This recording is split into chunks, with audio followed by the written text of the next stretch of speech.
안녕하세요. 감동의 모든 것입니다. 저희는 해외 커뮤니티 레딧과 감동의 모든 것 공식 이메일로 제보받은 실제 사연을 바탕으로 재구성한 스토리를 전달해드립니다. 구독과 좋아요, 알림 설정은 영상 제작에 큰 힘이 됩니다. 영상 수익은 독거노인 및 불우이웃에게 전액 기부되니 끝까지 시청 부탁드립니다. 그럼 본격적인 이야기 시작하겠습니다. 여러분이 생각하는 한국의 장점은 무엇인가요? 외국인들에게 똑같은 설문조사를 해본 결과 한국을 방문했었던 외국인들은 독특한 대답을 했다고 합니다. 한국 음식이나 한국 문화를 이야기하는 외국인들이 대다수인데 반해 한국 여행 경험자들은 치안에 대해 이야기하는 비율이 월등히 높았는데요. 확실히 다른 나라에 비해 시민의식이 높고 안전한 나라가 우리나라라고 할 수 있습니다. 오늘은 이렇듯 전 세계에서 인정받고 있는 한국의 치안이 돋보이는 사연을 가져왔는데요. 최근 한국에는 점원을 두지 않고 키오스크라는 결제 기계만 덩그러니 놓아둔 가게들이 점점 늘어나고 있습니다. 점원이 없어도 손님들이 키오스크를 통해 스스로 결제하도록 한 것인데요. 처음에는 익숙치 않은 사용법 때문에 어려움도 있었지만 지금은 어느덧 한국에서 새로운 트렌드로 잡아가고 있습니다. 그런데 대만에서 바로 이 무인 시스템을 시도해봤다고 하는데요. 그 결과 충격적인 경험을 하고야 말았다고 합니다. 과연 무슨 일이 있었던 걸까요? 함께 살펴보겠습니다. 대만인 남성의 사연입니다.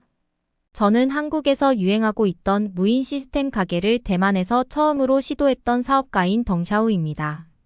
한국을 따라했던 사업 때문에 대만의 부끄러운 민낯을 보고야 말았습니다. 반대로 한국이 왜 선진국으로 불리는지도 뼈저리게 깨달을 수 있었어요. 우선 제가 처음 한국에 가게 된 계기는 제주도에 있는 부동산 때문이었습니다. 한국은 투자자들이 절대로 포기할 수 없는 최고의 투자처거든요. 많은 대만인들은 대만 시장이 실적에 비해 너무 과평가를 받고 있다고 생각하고 있습니다. 그래서 아직은 저평가를 받고 있는 한국에 투자하는 대만인들이 늘어나고 있죠. 실제로 한국 제주도의 대만인 지분이 아주 빠르게 늘어나고 있다고 하더라고요. 그래서 이것저것 알아보기 위해 한국에 갈 기회가 여러 번 생겼습니다. 그렇게 자주 가게 되면서 제가 한 가지 크게 놀란 점이 있었는데요. 바로 한국의 기술력이었어요. 한국이 이렇게까지 발전한 나라인 줄 몰랐거든요. 대만은 IT 관련해 많은 투자가 이루어지는 중이라 모든 나라를 통틀어서 대만이 기술면에서 앞서간다고 생각하고 있었어요. 한국은 투자도 안 하는 것처럼 보였는데 직접 와서 겪어보니까 대만보다 훨씬 편리해 보이더라고요. 지하철도 복잡하지 않고 간단하게 잘 되어 있고 공항도 대만에 있는 공항보다 훨씬 더 좋아 보였어요. 그런데 그 중에서도 가장 인상 깊었던 건 바로 곳곳에 있는 무인 시스템이었습니다. 공항에서도 티켓 발권을 아예 기계로 하더라고요.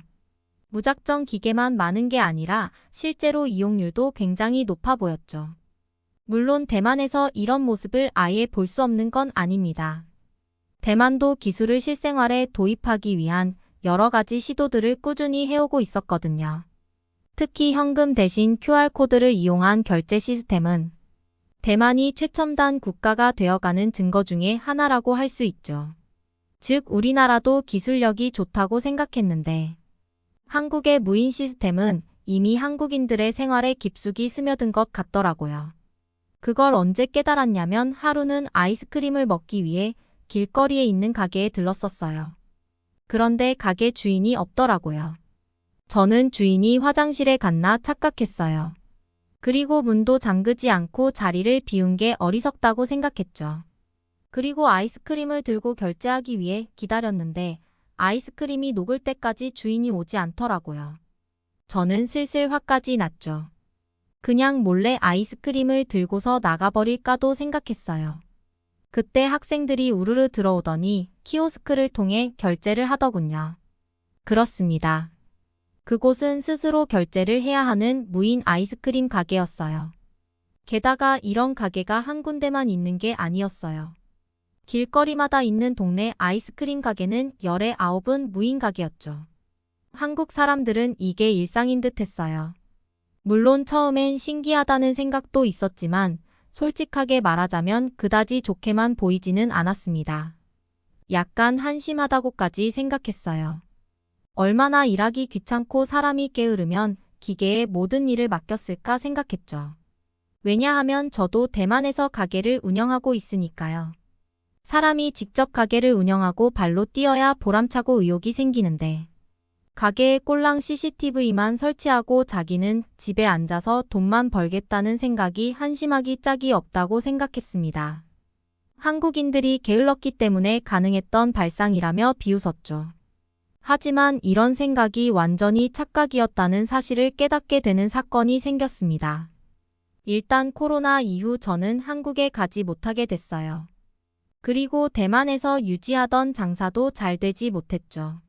정부의 규제 때문에 모든 사람의 외출이 금지되어 버렸고 그렇게 손님이 뚝 끊겼거든요. 참고로 그 가게는 우리 가족이 대대로 운영해오던 가게였던지라 50년 넘게 유지되던 우리 동네의 터줏대감이나 다름없었습니다. 하지만 코로나 때문에 몇 달째 계속 적자가 나게 되니 기존의 사업을 접어야만 하는 상황이 오고야 말았어요. 전 어떻게 해야 하나 고민했죠. 제가 물려받고도 10년 넘게 운영해왔기 때문에 그 가게는 저의 식구 같은 존재였어요. 또 이 가게를 접으면 우리 가정의 경제적인 타격이 클 수밖에 없었죠. 그래서 많이 미루었습니다. 처음에는 조금만 기다리면 지나가겠거니 했는데 코로나는 1년이 지나서도 계속해서 말썽이더군요. 언제까지나 가게를 붙잡고만 있을 수 없는 상황이었어요. 현실적으로 밑빠진 독에 계속해서 물을 부을 수만은 없으니까요. 결국 그렇게 눈물을 흘리며 우리 가족을 계속해서 먹여 살려왔던 가게를 접고야 말았습니다. 그 후가 더 문제였어요. 계속해서 장사만 해오던 제가 일을 그만두고 나니까 뭘 해야 할지를 모르겠더라고요. 장사 말고 할 줄 아는 게 없었어요. 그래서 떠오른 해결책은 다른 가게를 운영해 보는 거였어요. 대신 그 누구도 생각하지 못할 사업 아이템을 찾아야 했죠. 이때 문득 한국에서 유행하던 무인 가게가 떠올랐습니다. 그리고 그 시스템을 대만에 도입해 보자고 생각했죠. 처음엔 그들을 한심하게 생각했었는데 지금 와서 다시 보니까 그들이 맞았던 것 같더라고요. 당시 한국의 인건비도 비싸고 시대의 흐름이 비대면으로 변화하다 보니까 그렇게 했던 것 같아요. 처음엔 좀 파격적이었지만 지금 보니 현명한 선택이었던 거죠. 마침 제가 가지고 있던 제주도의 땅을 비싸게 사겠다는 사람이 나타났었어요. 그렇게 가게 준비를 위한 여유 자금이 갑자기 엄청 불어났죠. 돈이 생기니까 더 자신감이 넘쳤던 것 같아요. 이걸 모두 투자해야겠다고 생각하고 과감하게 10개의 무인 점포를 한 번에 시작했죠. 생각보다 무인 점포를 만드는 비용이 비싸서 많은 돈이 나갔어요. 나중에 후회하게 될까 봐 두렵긴 했지만 초기 비용만 비싸서 그렇지 나중엔 100% 돈방석에 앉게 될 거라고 생각했어요. 사람이 없으니 코로나 시대에 사람들이 거부감도 덜 들 테고 최신 기술을 좋아하는 대만인들답게 우리 가게의 인기가 엄청 빨리 늘어날 거라고 생각했죠. 막상 시작하니 일은 생각보다 간단했어요. 아침에 한 번씩 세팅만 하면 되는 아주 쉬운 일이었죠. 하지만 관리해야 되는 점포도 많고 저 혼자서는 운영이 불가능했기 때문에 관리하는 직원을 두고 일하기 시작했어요. 저는 당시 매장 관리보다는 유통 쪽에 신경 쓸 일이 많았죠. 그런데 얼마 안 가더니 관리 직원이 힘들다고 제게 더 이상 못할 것 같다고 하더라고요. 무슨 일이냐고 물었더니 무인 가게가 오히려 할 일이 더 많아서 힘들다고 하더라고요. 24시간 열어뒀던 가게에는 밤마다 노숙자들이 와서 잠을 자는데 그들이 버리고 간 쓰레기를 치우기에도 하루가 부족하다고 말했습니다. 무인 가게라는 게 시간과 인력에 구애받지 않고 밤에도 고객들을 유치할 수 있는 게 장점이었는데 노숙자라는 변수 때문에 어쩔 수 없이 밤에는 문을 잠글 수밖에 없었어요. 그리고 낮에만 장사를 하기로 했죠. 하지만 문제는 계속 이어졌어요. 이번엔 학생들이 가게를 본인들의 아지트처럼 사용하고 완전히 엉망으로 만들고 갔습니다. 일시간도 안 돼서 매장이 더러워지는데 10개나 되는 매장을 관리하려니 이건 완전 속수무책이었어요. 결국 고민하던 저는 이 사태를 해결하기 위해 관리 직원을 더 뽑기로 했습니다. 무인 매장인데 오히려 인건비가 많이 늘어나는 아이러니한 상황이었죠. 하지만 그들이 방문할 때마다 쓰레기도 너무 많고 치울 게 많으니 직원들은 상품 진열도 감당 못하겠고 청소는 더욱더 감당 못하겠다며 나가는 사람이 많았어요. 일주일이 지난 후 중간 결산을 해보는데 손해가 이상하리만치 많더군요.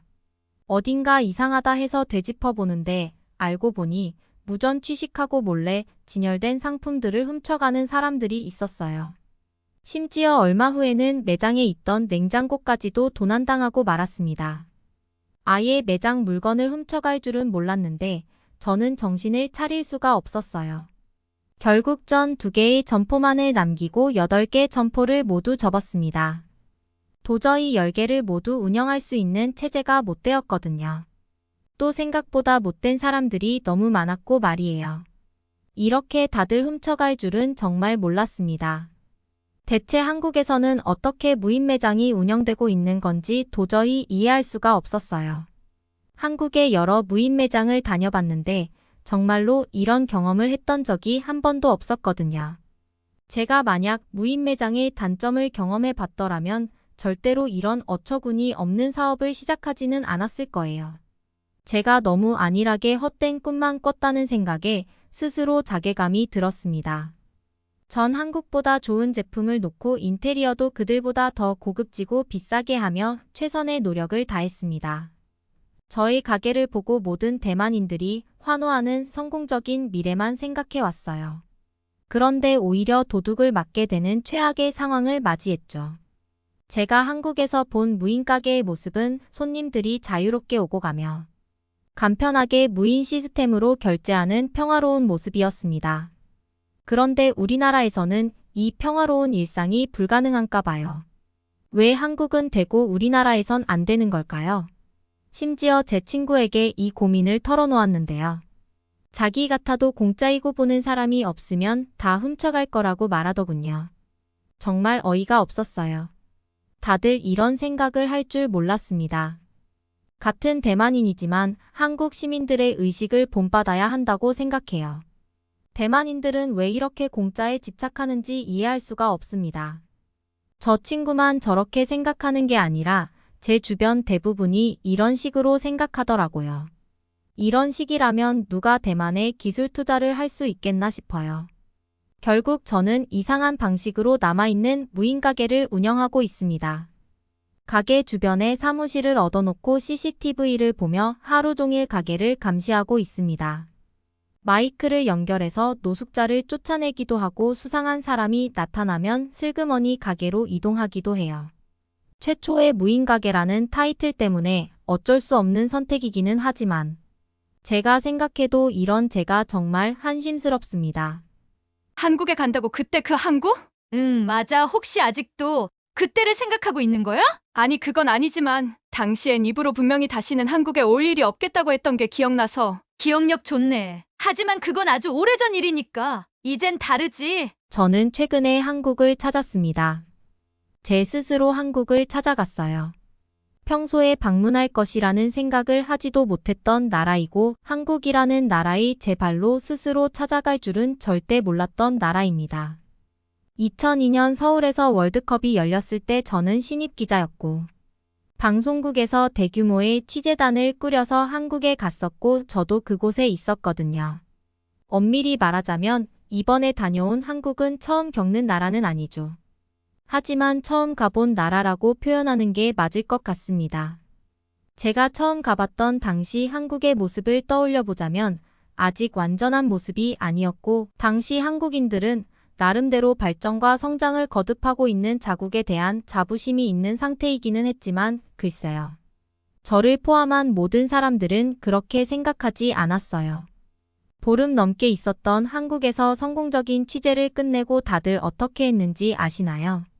바로 일본으로 가는 비행기에 탑승했습니다. 모두들 들떠 있었어요. 왜냐하면 한국에서 고생했다며 보너스 휴가를 받았거든요. 당시 월드컵이 열린 한국에서보다 도쿄에서의 경험은 더 좋았습니다. 당시 도쿄의 밤거리는 미친 듯이 화려했고 사람들은 돈이 넘쳐났어요. 도쿄는 미국의 뉴욕보다 더 화려했습니다. 그냥 길거리를 걷다 보면 정말 멋진 차들이 길에 널려 있었고 길거리에는 엄청나게 높은 빌딩들이 경쟁하듯 새로이 들어서고 있었으며 여러 가지로 일본은 정말 최고였습니다. 그리고 한국에서 다들 고생했으니 일본에서 실컷 즐기다가 가자며 다들 술도 엄청나게 마셨던 기억이 있습니다. 한국이 당시에 일본만큼 성공적이고 화려한 도시가 있었다면 비행기를 타고 3시간 가까이 되는 거리에 있는 도쿄로 휴가를 보내지 않았을 거예요. 그만큼 서울도 충분히 즐길 수 없는 도시였습니다. 2002년도에는 서울은 도쿄와 비교할 수 있는 수준이 아니었거든요. 게다가 다른 나라 국적의 취재단도 대부분 도쿄로 왔고 길 가다가 만나며 서로 인사한 적도 많았어요. 미국뿐만 아니라 전 세계 모든 나라의 취재단들이 당시에 했던 행동이에요. 당시에는 그게 당연한 일이었으니까요. 그렇게 정말 신나게 도쿄를 즐기고 미국으로 돌아갔었습니다. 그리고 시간이 흘렀죠. 도쿄에 대한 좋은 기억만 가진 채 살아오고 있었습니다. 솔직히 한국이라는 나라는 기억조차 나지 않는 나라에 불과했습니다. 방송사에서 근무하기 때문에 한국의 소식을 듣기는 했지만 크게 감흥은 없었습니다. 하지만 지금은 스스로 한국 여행을 계획하며 실제로 한국을 찾았고 정말로 한국에 다녀왔습니다. 지금의 한국은 그때와는 너무나 다른 곳이고 성실한 한국인들이 만들어낸 최고의 명작이라고 표현할 만큼 놀랍습니다. 요즘 TV를 보면 한동안 미국의 음악 시장에서 슈퍼스타가 없어서 저스틴 비버의 다음 타자는 누가 될 것인가. 기대를 모으고 있던 상황에 저스틴 비버급의 인기를 누리고 있는 한국 가수가 있습니다. 정말 오랜만에 외모와 노래 실력, 춤 실력까지 갖춘 한국의 가수가 나와서 춤을 추고 있고 노래를 하고 있습니다. 그리고 한국을 가본 적도 없는 수많은 미국인들이 그의 노래를 따라 부르고 그들의 춤을 따라 춥니다. 심지어 그 가수 때문에 한국을 알게 되고 한국을 찾아갑니다. 그들이 단순히 한국의 가수 때문에 한국을 찾아갈 수도 있겠지만 그것은 현실적으로 쉽지 않다는 것을 다들 알고 있습니다. 예를 들어 영국에 인기 있는 슈퍼스타가 나왔다고 해서 많은 사람들은 영국을 가봐야겠다고 생각하지 않듯이 말이죠. 한국이 그만큼 인프라가 충분히 훌륭하고 여행을 다니기에 너무나 안전한 나라이기 때문에 쉽게 접근이 가능합니다. 이따금씩 멕시코 가수의 음악이 미국에 유행을 하고는 하지만 아무도 그 유행을 따라서 멕시코를 여행하지 않는 것도 같은 맥락입니다. 그만큼 한국은 발전했습니다. 그리고 자연 경관이라면 환장하는 저는 한국을 찾게 되었습니다. 저는 도시의 화려한 불빛과 뜨거운 열기 또한 좋아하는 편이지만 그 누구보다도 자연 경관을 사랑하는 사람입니다. 가만히 앉아서 바다를 바라보는 것 또한 매우 즐겁고요. 산 정상에서 눈을 감고 바람을 쐬고 있으면 그만한 행복이 따로 없거든요. 그리고 젊었을 때는 모범적인 탐험을 많이 했지만 나이가 든 지금 안전한 것을 추구하고 위험한 것을 멀리하게 되네요. 그래서 저에게 안전한 여행지가 필요했고요. 그렇게 한국을 고민하게 된 것도 있습니다. 그리고 최근 들어 알려지기 시작한 한국에는 서울에 엄청나게 발전된 도시가 있는 것은 물론이고 자연 경관을 따라서 여행하기에도 너무나 훌륭한 나라입니다. 북미 지역과 유럽 지역과는 다른 종류의 나무들이 상당히 많고요. 그래서 한국의 경치에 색다른 느낌을 받게 됩니다. 그리고 한국과 비슷한 경관을 가지고 있는 일본이 있죠. 때문에 사람들은 일본으로 여행을 가기도 합니다. 하지만 지금은 한국이 대세를 이루고 있고 미국에서 사람들이 여러 명 모이면 한 번쯤은 꼭 한국 이야기가 나올 정도로 정말 핫한 장소임이 틀림이 없습니다. 저는 그래서 올해 예정되어 있던 일본으로의 경치 여행을 취소하고 한국으로 장소를 바꾸게 되었습니다. 여러 가지 이유가 있지만 일본에서는 영어로 소통하기가 매우 어려운 편이라 고생을 조금 할 수 있습니다. 제가 아주 오래전 일본 도쿄의 화려한 거리를 즐길 때에도 언어로 상당히 애를 먹었는데 지금도 별반 다를 바가 없다고 합니다. 반면에 요즘 한국을 다녀온 많은 사람들의 경험이 담긴 진술에 의하면 한국에서는 일본보다 훨씬 소통이 수월하다는 이야기를 들었고 실제로 한국인들의 영어 실력은 일본인들보다 더 뛰어나기 때문이죠. 글로벌 영어 공인 점수들을 살펴보더라도 일본은 최하위권에 속하는 반면에 한국은 매우 높은 수준의 영어 점수를 보여주기 때문에 한국을 다녀온 주변 사람들의 진술은 정말 신뢰가 되기도 하고요. 공인된 근거까지 있으니 한국에서 소통을 못해서 답답한 경우는 잘 없을 것이라고 생각했습니다. 실제 그러하기도 했습니다. 그리고 사람들이 단점으로 꼽는 한국의 좁은 국토 면적에 대해서 저도 곰곰이 생각을 해봤습니다. 하지만 그게 꼭 나쁜 거라고 생각이 들지는 않더군요. 왜냐하면 유럽의 다른 선진국들도 사실 광활한 영토를 가지고 있는 것이 아니고요. 오히려 적당한 사이즈를 가진 국가일수록 균형 있게 국토를 관리하고 설계할 수 있죠. 예를 들면 한국에는 그 어느 지역에도 통신 불능 지역이 없다는 것을 예로 들 수 있고 평범한 등산객이 조난을 당한 후 구조받지 못해서 안타깝게 생을 마감해야 하는 일이 한국에서는 매우 드물다는 사실이 그 증거이죠.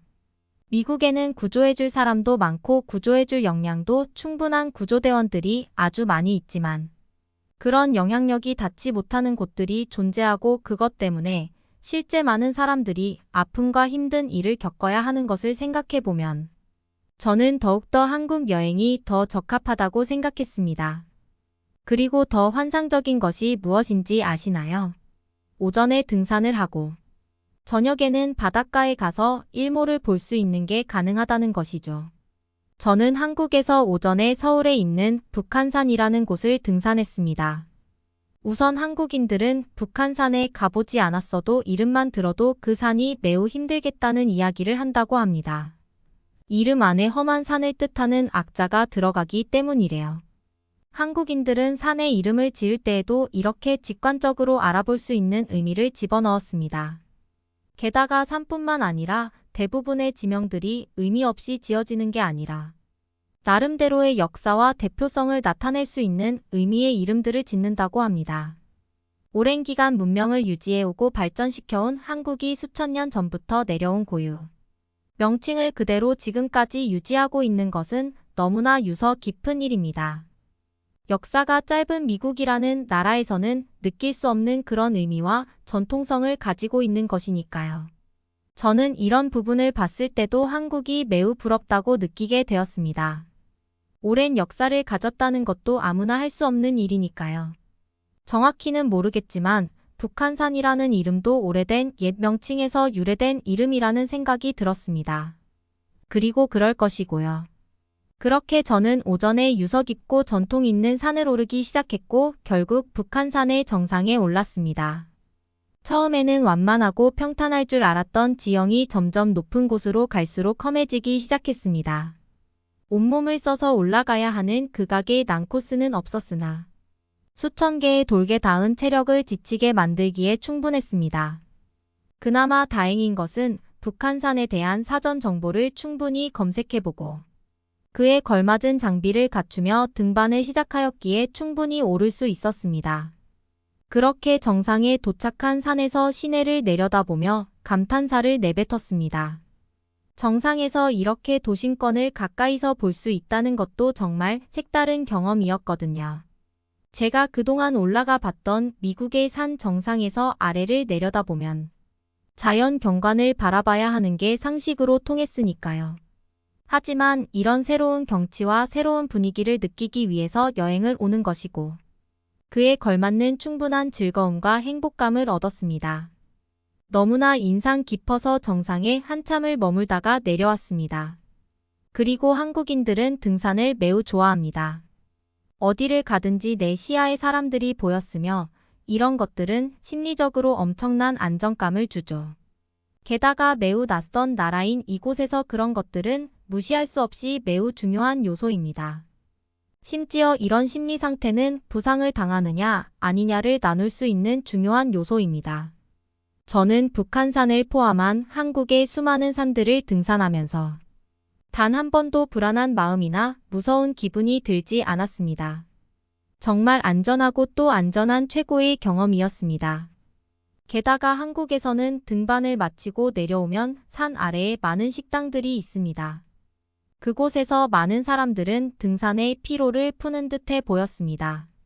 도심권과 가까우니 당연한 것 아니냐고 생각할 수 있지만 한국에서는 도심권의 상권과는 아예 별개로 등반객을 위한 인프라가 따로 존재하는 것입니다. 이런 것들은 정말 부러울 만한 시설들이었습니다. 그리고 더 놀라운 점은 아직 끝나지 않았어요. 저는 등반을 마치고 일행들과 함께 한국의 서해 바다로 향했습니다. 차를 타고 2시간도 안 걸린 서해 바다의 백사장을 보면서 조금 전까지는 높은 산에서 아래를 내려다봤는데 지금 내 눈앞에는 드넓은 백사장이 뻗어 있는 모습을 보게 되었거든요. 게다가 한국의 바다 또한 역시나 아름다웠습니다. 그저 감탄스러운 탄식을 내뱉을 수밖에 없었어요. 저는 바다와 산을 너무나 좋아하는 사람인데 그 두 개를 하루에 다 즐기다니 저에게는 최고의 선물과 같은 일입니다. 그리고 제가 도착할 때쯤 해는 점점 해안선에 가깝게 내려가고 있었어요. 노후를 보면서 너무나 행복한 기분을 느끼고 있었습니다. 그리고 해가 모두 지는 것을 감격스럽게 감상한 뒤 제가 했던 행동을 말씀드리면 다들 놀라실 거예요. 저는 주변에 있는 식당에 들어갔습니다. 거의 처음 가다시피 한 나라에 그것도 밤시간 게다가 바닷가에 있는 한적한 식당에 들어갔습니다. 여기가 미국의 한적한 바닷가 마을의 식당이었다면 조금은 두려울 수도 있겠죠. 하지만 여기는 한국입니다. 그 어느 지표를 찾아봐도 한국만큼 안전한 나라는 매우 드뭅니다. 한국에서는 어두운 골목길에서 낯선 사람이 나를 마주보며 다가오는 듯한 느낌을 받더라도 겁낼 필요가 없는 곳입니다. 그 낯선 사람은 분명히 그냥 이 길을 지나가고 있을 뿐이죠. 저는 그동안 한국 이외의 다른 나라들을 많이 다녀봤습니다. 그리고 그 어디에서도 이렇게 마음 편하게 다녔던 적이 없어요. 하지만 한국에서는 그런 것들이 가능했고 실제 저는 아무런 조심성이 없이 다녔음에도 불구하고 한 번도 위협적인 상황을 마주친 적이 없습니다. 돌이켜보면 이것 또한 너무나 감사한 일이 아닐 수 없습니다. 시골 마을을 돌아다니며 밤늦게 찻길 옆을 거닐고 있으면 오히려 경찰들은 저희에게 다가와서 길을 잃은 것인지 도움을 주려고 했어요. 밤거리를 걷다가 경찰들에게 검문을 당하는 줄 알았는데 그게 아니고 도움을 주려고 왔다니. 정말 대단하지 않나요? 심지어 한 번은 가로등 불빛도 잘 없는 곳에 들어갔다가 다시 돌아나가기까지 상당한 거리가 남았음을 알게 된 적이 있습니다. 저는 그때 실제로 한국 경찰들의 도움을 받아서 한국의 경찰차를 타고 밝은 곳으로 나간 적도 있어요. 한국에서는 경찰차를 범죄자를 태우는 용도로만 쓰는 게 아니라 이렇게 친절을 베풀기 위해서도 사용하는 것 같았습니다. 게다가 한국의 경찰들은 저에게 친절하게 대해주었습니다. 어느 나라에서 왔는지, 왜 이런 곳까지 왔는지 간단하게 의사소통이 되었습니다. 특히 젊은 경찰관은 영어 실력이 상당해서 많이 놀라기도 했습니다. 영어를 어디서 배웠냐고 물었더니 경찰 시험을 합격하기 위해서 영어 공부를 많이 해야 했다고 했어요. 심지어 영어권 국가에 살아본 적은 없었으며 그냥 놀러 가본 게 전부라고 했습니다. 제가 천천히만 말하면 그는 어려운 단어도 다 알아들어서 놀랐습니다. 그리고 다른 나라의 경찰차를 타봤다는 것은 또 색다른 경험이 되기에 충분했고 종종 친구들을 놀래키기 위해서 한국에서 경찰차를 타봤다는 이야기를 하고는 하죠.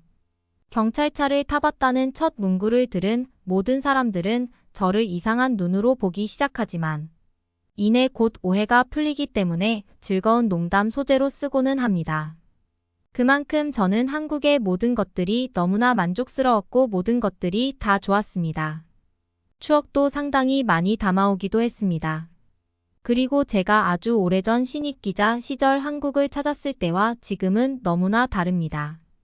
길을 걷다가 저와 비슷한 나이대의 한국인들을 보면 당시에 후줄근하고 세련되지 못했던 사람들이 이제는 저보다 더 세련되게 옷을 잘 입고 더 패셔너블하게 다닌다는 것을 알게 되었어요.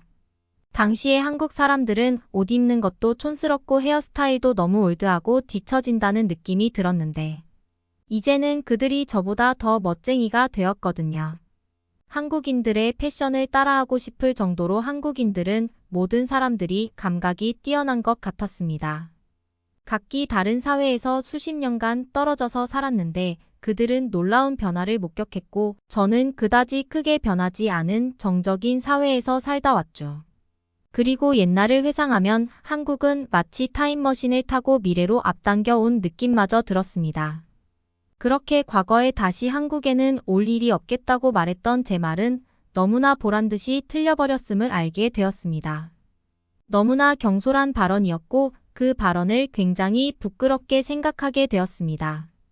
그리고 한국인들이 성실하지 않았다면 제 말이 정말 현실이 되었을 수 있지만 한국인들은 그동안 너무나 성실하게 자신들의 조국을 발전시켜 온 것을 알고 있습니다. 제가 더 나이가 들어서 이제는 모범적인 탐험을 하는 여행이 아니라 휴양을 하고 도시의 풍경을 즐기면서 충분한 인프라와 시스템을 누리기 위해서 편리한 곳을 찾으라고 하면 저는 한국을 찾게 될 것 같다는 생각을 하게 되었습니다. 그리고 저에게 한 방 크게 먹여준 한국인들에게 존경을 표하고 싶습니다. 여러분들은 정말 대단한 업적을 이뤄냈다며 말이죠. 한국의 한 가정집. 살려주세요. 제발 살려주세요. 쓰러져 고통에 몸부림치는 외국인 여성 앞으로 그녀의 시어머니처럼 보이는 여성이 그녀를 노려보고 있습니다. 과연 그들에게는 무슨 일이 있었던 걸까요? 안녕하세요. 아만다입니다. 모두가 아시다시피 전 세계를 덮친 전염병으로 인해 수많은 사람이 피해를 보고 수많은 회사가 소리 소문 없이 없어지기도 했는데요. 저 역시도 전염병의 여파로 인해 가장 행복해야 할 20대 중반을 온전히 버티는 데에만 급급해하며 보내게 되었죠. 아마 한국에 가지 않고 계속 호주에 남아 있었다면 4년 전 힘듦을 지금까지도 겪었을 수도 있고요. 저는 시드니 지역의 작은 잡지 회사에서 디자이너로 근무를 했었습니다. 제가 취업을 준비했을 당시만 해도 전염병의 여파가 심해 사람뿐 아니라 기업들조차 두려움에 떨 때였어요. 이 때문에 회사에서는 새로운 직원을 뽑기는커녕 버티는 것조차 버거워하다가 사라지는 경우가 많았죠. 그래서 계약직으로 취업이 됐다는 것만 해도 얼마나 다행이라고 생각했는지 몰라요. 주변 친구들만 해도 자신의 전공과는 전혀 상관이 없는 마트캐셔 일이나 단순 노동에 관련된 일을 했었거든요. 그것마저도 일자리가 없어서 경제적 궁핍을 겪는 친구들도 있었고요. 더군다나 저의 경우에는 회사에 가져오는 성과에 따라서 정규직 전환도 될 수 있었기에 취업을 했다는 것에 감사하며 열심히 일하려 노력했네요. 이 때문인지 작은 규모의 잡지 회사임에도 제가 도맡아 발행한 패션 잡지는 SNS를 통해 20대층의 큰 인기를 얻게 되었고 저는 당연히 정규직이 될 거라고 여기게 되었습니다. 회사에서 저만큼 성과를 낸 직원은 없었으니까요. 하지만 이런 기대가 무색하게도 정규직 심사가 한 달 남았을 시점에 책임 매니저로부터 해고 통보를 받게 되었어요. 제가 대기업의 잡지를 그대로 카피를 했다면서요. 말도 안 되는 억지였지만 계약직인 제가 할 수 있는 것은 없었고 그대로 부당하게 해고를 당하게 되었죠. 여러 가지 상황을 고려한다면 바로 재취업을 했어야 하지만 차마 다시 취업할 엄두가 나지 않더군요. 다른 회사에서도 필요할 때만 써먹고 연봉을 올려주기 싫어서 내쫓아낼 수 있잖아요. 더 큰 문제는 제가 재취업을 하겠다고 마음을 먹는다고 해서 곧바로 디자이너로서 일을 할 수 있을지 없을지도 불확실하다는 것이었어요. 아마 호주에 거주하시는 직장인분들이라면 공감을 하실 거예요. 능력만 있다면 누구에게나 기회가 평등하게 보장된다는 자유로움을 강조한 호주가 사실은 그 어느 나라보다도 인간관계의 중심적인 나라라는 걸 말이에요. 물론 자기가 맡은 일도 잘하고 사교성이 좋아 업계 관계자들과 잘 지내는 사람들이라면 모르겠지만 일부의 사람들은 단지 업계 사람과 친분이 있다는 이유만으로도 좋은 곳에 이직을 하는 경우가 종종 있었거든요. 거꾸로 뒤집어서 이야기한다면 아무리 능력이 좋아도 업계 관계자들과 친분이 없다면 계속 다른 직원의 그림자가 되어 일만 할 뿐이었죠. 아무런 성과도 없이요. 암묵적으로 이루어지는 친분, 중시적인 문화에 질린 저는 결국 한국으로 유학을 결정하게 되었어요. 한국에 대해 깊이 알지는 않았지만 몇 번의 여행과 한국에서 일을 하고 있는 지인들의 말을 들었을 때 한국만큼 유학을 가기 좋은 나라는 찾기가 힘들었으니까요. 한국만큼 외국인들에게 관대하면서 생활 환경권이 쾌적한 나라도 보기 드물었고요. 그렇게 저는 깊은 고민과 주변 지인들의 조언을 거쳐 한국으로 유학을 떠나게 되었죠. 제가 고를 수 있는 나라 중 한국이 제일 좋은 선택지라는 것은 잘 알고 있었지만 그럼에도 비행기에 올라타자 겁이 나긴 했네요. 서울과 제주도로 떠났던 여행은 무척이나 행복하고 즐거웠지만 짧게 여행을 떠나는 것과 그 나라에 정착해 사는 것은 아예 별개의 문제잖아요. 더군다나 아무런 준비도 없이 서류 준비만 끝낸 채 한국으로 떠난 저희 한국어 실력은 형편없었기 때문에 걱정은 배가 되어 어깨를 짓눌렀어요. 한국어라도 잘한다면 영어 과외를 하거나 통역 1등으로 경제적인 것을 책임질 수 있겠지만 저는 그런 상황이 아니니까요. 그러나 비행기 안에서 끙끙 앓던 고민은 대학원에 가자마자 허무할 만큼 쉽게 사라져 버리더라고요. 모두 친구들 덕분이었죠. 대학원에 입학 후 처음 있는 조별 과제에 긴장을 했는데요. 다행히도 함께 과제를 진행하게 된 친구들은 모두 호주에서의 유학 경험이 있어 영어 실력이 원어민 못지않게 유창하더라고요. 덕분에 조별 과제를 완벽하게 마무리했을 뿐 아니라 한국에서 처음으로 소중한 친구들까지 사귀게 되었습니다. 제가 한국에 빠르게 적응한 것은 다 조별 과제를 함께 한 친구들 덕분이라고 봐도 무방했어요. 소위 말하는 서울 토박이인 친구들은 외국인인 저는 절대로 모르는 서울의 명소들을 구경시켜주며 자기 주변 친구들을 소개해 주기도 했거든요.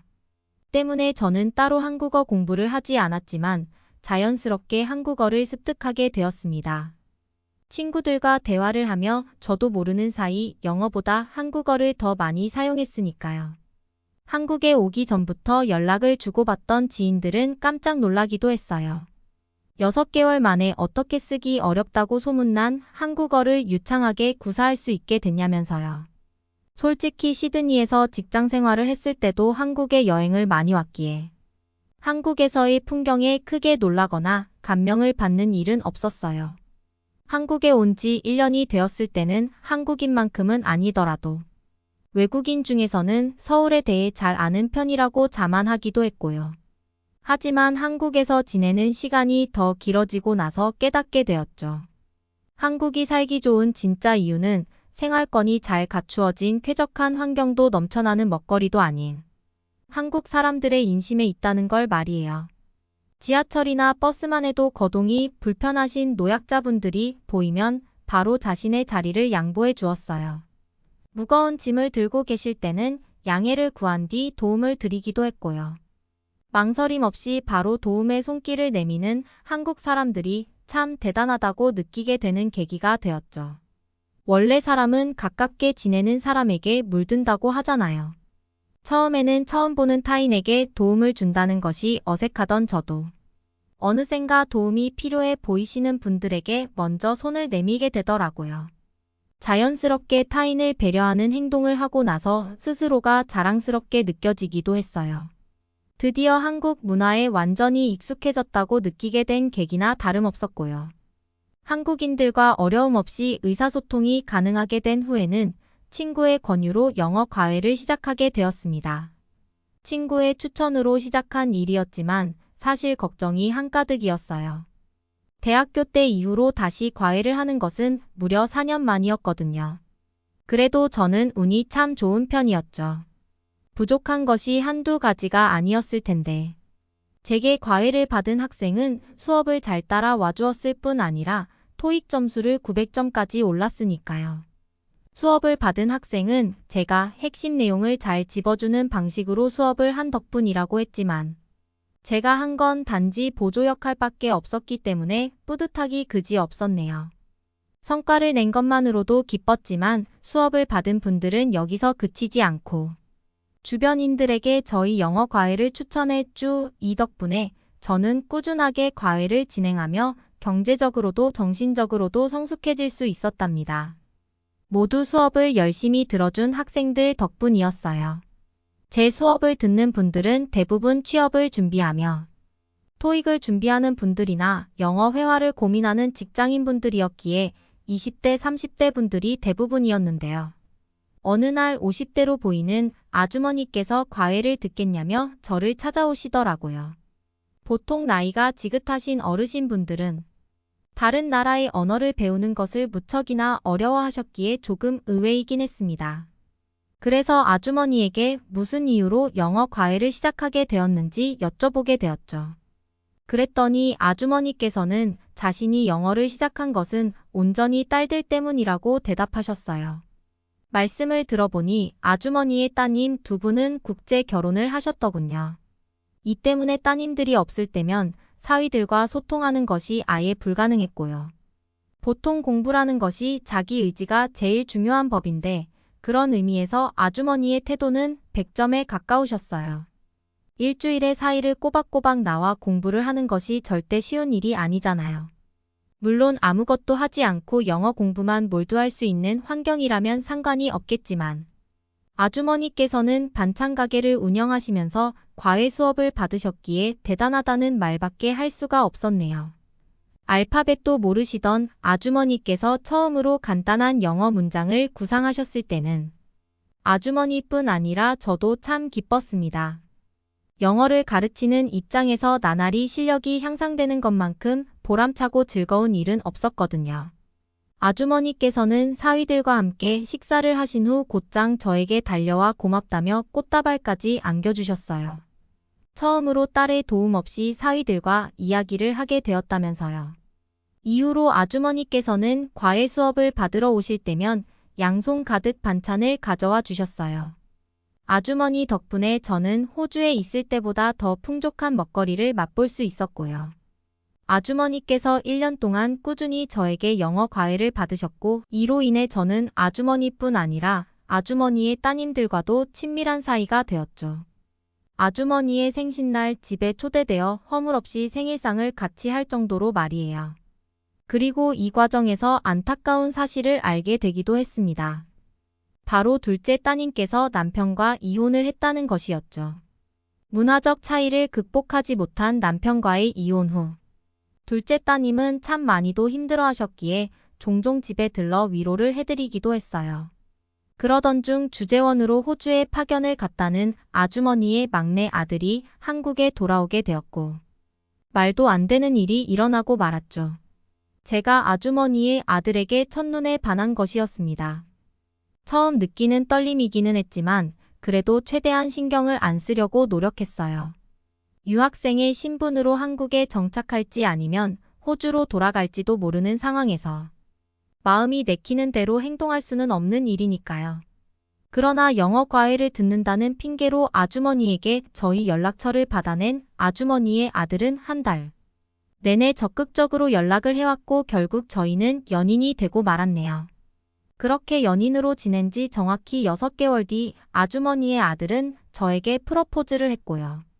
머리로는 거절하는 것이 맞다고 생각했어요. 경제적으로 안정이 된 것도 아니고 그렇다고 한국에 정착해 쭉 산다고 확신할 수도 없는 상황이나 마찬가지니까요. 하지만 이 남자가 아니면 2번 다시 운명의 상대를 만날 수 없을 거라는 확신 때문에 프로포즈를 받아들이게 되었습니다. 서로의 관계가 확실해지자 저희는 곧바로 아주머니에게 이 사실을 말씀드렸어요. 솔직히 아주머니께서는 국제 결혼을 2번이나 허락하신 데다가 저와는 허물없이 가깝게 지내셨기에 결혼을 당연히 허락해 주실 거라고 믿었는데요. 아주머니께서는 결혼 이야기를 듣자마자 불같이 화를 내시더군요. 자신의 눈에 흙이 들어가는 한이 있어도 국제 결혼만큼은 안 된다면서요. 이것만으로도 당황스럽고 속상했지만 아주머니께서는 이걸로는 부족하셨는지 개인적으로 저를 찾아와 무릎을 꿇고 빌기까지 하셨어요. 제발 자기 아들이 한국 여자와 결혼할 수 있게 헤어져 달라고요. 이쯤 되니 결혼을 고민하게 되더라고요. 아무리 남자가 좋다고 한들 가족들의 반대를 이기면서까지 강행한 결혼이 행복할 것 같지는 않았거든요. 하지만 결혼을 고민하던 찰나 갑자기 찾아온 아이로 인해 저희는 결혼식을 올리게 되었습니다. 남편을 사랑하는 마음 반, 아이에 대한 책임감 반으로 시작한 결혼이었지만 마음이 썩 좋지는 못했어요. 듬직하고 자상하다며 남편을 무척이나 마음에 들어하는 친정 아버지와 다른 가족분들과는 다르게 어머니께서는 결혼식 내내 입을 꾹 다물고 계셨죠.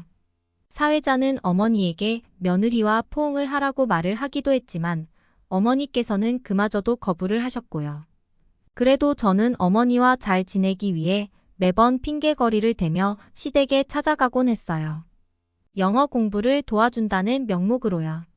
그렇지만 어머니께서는 이미 다른 영어 선생을 구했다며 이마저도 거부를 하시는 통에 어쩔 도리가 없었네요. 그러다 어머니의 생신날을 맞아 제가 직접 요리를 하게 되었는데요. 미역국을 한술 뜨신 어머니께서는 인상을 찡그리며 요리를 누가 했냐고 물어보시더군요. 제가 했다고 대답하자 어머니께서는 숟가락을 내려놓으며 화를 내셨어요. 왜 괜한 짓을 하냐고요. 아마 어머니께서는 큰 시누이나 작은 시누이가 요리를 했다고 생각하셨나 봐요. 다시는 요리를 하지 말라는 어머니의 말씀에 너무 큰 상처를 받게 되었어요. 잘 지내려고 애쓰는 제 노력을 모두 모른 채 하시는 어머니에게 실망하기도 했고요. 그러고 나서는 임신 기간 내내 어머니를 찾아뵙지 않았습니다. 저도 사람인지라 어머니에게 서운했으니까요. 내심 한편으로는 어머니께서 먼저 손을 내밀어 주길 기다렸죠. 물론 그런 일은 일어나지 않았지만요. 그렇게 어머니와 연락을 단절한 채 시간은 눈 깜짝할 사이에 흐르고 저는 어느새 만삭에 가까워졌죠. 남편은 제가 만삭인 것을 고려해 일부러 해외 출장이 있는 일들은 다 거절을 하고 휴직계를 내려고 했지만 회사 사정상 어쩔 수 없이 호주로 일주일간 출장을 가게 되었어요. 출장 기간 내내 남편은 혼자 남은 저를 걱정했지만 남편의 염려와는 달리 저는 무척이나 잘 지내고 있었네요. 대학교 친구들을 비롯해 시누이까지 심심할 날 없이 집에 방문하여 살림살이를 도와주고 같이 병원도 가주었거든요. 대신 장을 봐서 먹고 싶다고 노래를 불렀던 요리를 해주기도 했고요. 그러던 중 시련이 찾아오고 말았죠. 아무도 없는 캄캄한 밤 갑자기 진통이 시작된 것이었어요. 원래라면 119에 전화를 하는 것이 맞았지만 처음 겪는 고통에 머리가 새하얘졌기 때문에 아무 생각도 들지 않았습니다. 그리고 그 순간 왜인지는 모르겠지만 머릿속에는 한 사람밖에 떠오르지 않더군요. 친정 아버지나 남편도 아닌 바로 시어머니였어요. 시어머니가 전화를 받자마자 곧장 제 상황을 알리며 엉엉 울기까지 했네요. 전화가 끊긴 후 배를 부여잡고 소파에서 끙끙 앓고 있자 10분도 되지 않아 시어머니께서 저희 집을 찾아오셨고요. 오밤중에 그것도 다급하게 전화를 한 것이 어머니께서는 무척이나 놀란 모양이었어요. 제 상태를 확인한 어머니께서는 바로 구조대에 신고를 하시더라고요. 그리고 더 놀라운 것은 체구가 작으신 어머니께서 거의 저를 업다시피 하며 구급차로 달려갔다는 것이었어요. 시어머니의 빠른 처지 덕분에 저는 무사히 딸 아이를 낳을 수 있었습니다. 딸 아이를 낳은 것을 알리자 남편과 친정아버지는 당장 한국에 달려오겠다고 하셨고 어머니께서는 계속 제 옆을 지키고 계셨죠. 솔직히 수술이 끝난 후 어머니께서는 집에 가실 줄 알았어요. 아직 남편이 오지는 않았지만 시누이들이 도와주겠다며 자처를 하고 병원을 찾아왔으니까요. 그러나 어머니께서는 시누이들의 아이 얼굴을 확인하자마자 등을 떠밀다시피 하며 병원에서 내쫓으셨어요. 아이도 낳아보지 않았으면서 괜히 저를 귀찮게 하지 말라면서요. 이후로 어머니께서는 직접 밥을 떠먹여 주시며 옆에서 몸조리하는 것을 도와주셨네요. 친정어머니께서는 제가 어릴 적 돌아가셨던 터라 어머니의 보살핌을 받고 있자니 왈칵 눈물이 나기도 했습니다.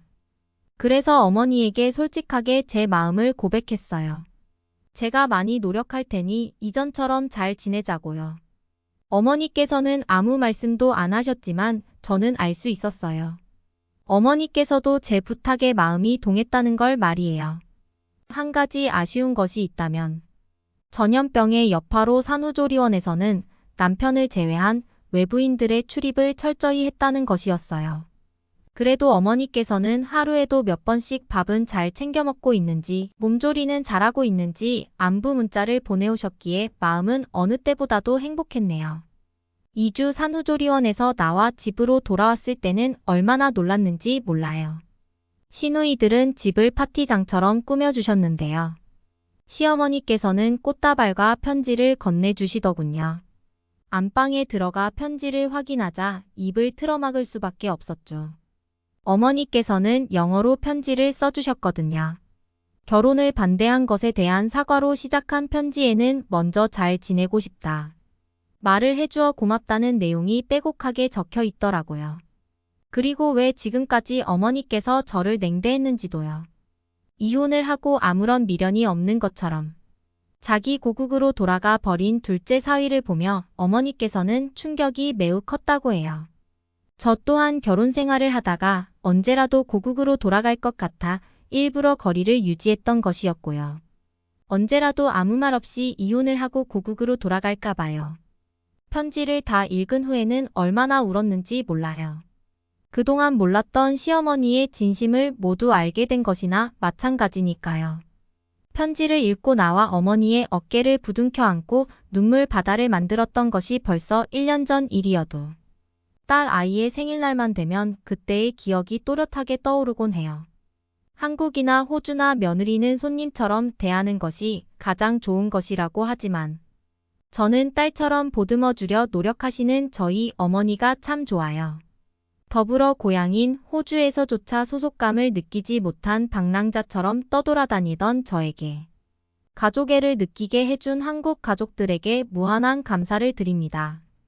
아마 한국의 가족들이 아니었다면 저는 여전히 외로움과 박탈감을 느끼며 힘든 나날을 보냈을 테니까요.